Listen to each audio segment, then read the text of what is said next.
सर्वसुगन्धिविलेपितलिङ्गम् बुद्धिविवर्धनकारणलिङ्गम् सिद्धसुरासुरवन्दितलिङ्गम् तत्प्रणमामि सदा शिवलिङ्गम् भावरभक्तिभिरेव च लिङ्गम् दिनकरकोटिप्रभाकरलिङ्गम् तत्प्रणमामि सदा शिवलिङ्गम् अष्टदलोपरिवेष्टितलिङ्गम् सर्वसमुद्भवकारणलिङ्गम् अष्टदरिद्रविनाशितलिङ्गम् तत्प्रणमामि सदा शिवलिङ्गम् सुरगुरुसुरवरपूजितलिङ्गम् सुरवनुपुष्पसदाचितलिङ्गम् परात्परम् परमात्मकलिङ्गम् तत्प्रणमामि सदा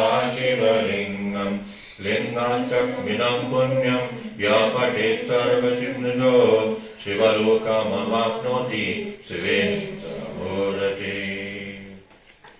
निजम् निर्गुणम् निर्विकल्पम् निरीहम् चिदाकाशमाकाशवासम् भजेऽहम् निराकारमोङ्कारमूलम् तुरीयम् गिराज्ञानगोतीतमीशम् गिरीशम् करालम् महाकालकालम् कृपालम् गुणागार संसारपारम् नतोऽहम् तुषाराद्रिसङ्काशगौरम् गभीरम् मनोभूतकोटि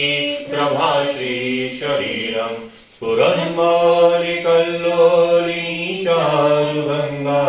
लसद्भारभारेन्दुकण्ठे भुजङ्गा चलत्कुण्डलम् भ्रू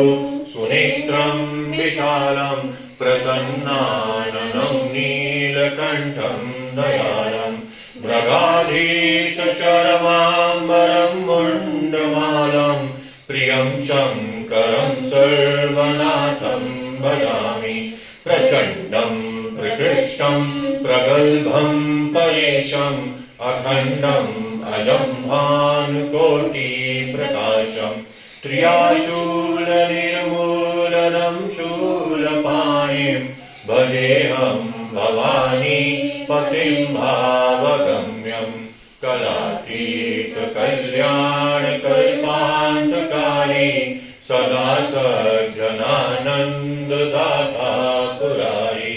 चिदानन्दसन्दोहमोहाकुहारी प्रसीद प्रसीद प्रभो मन्मथारी न यावद्दुमानात्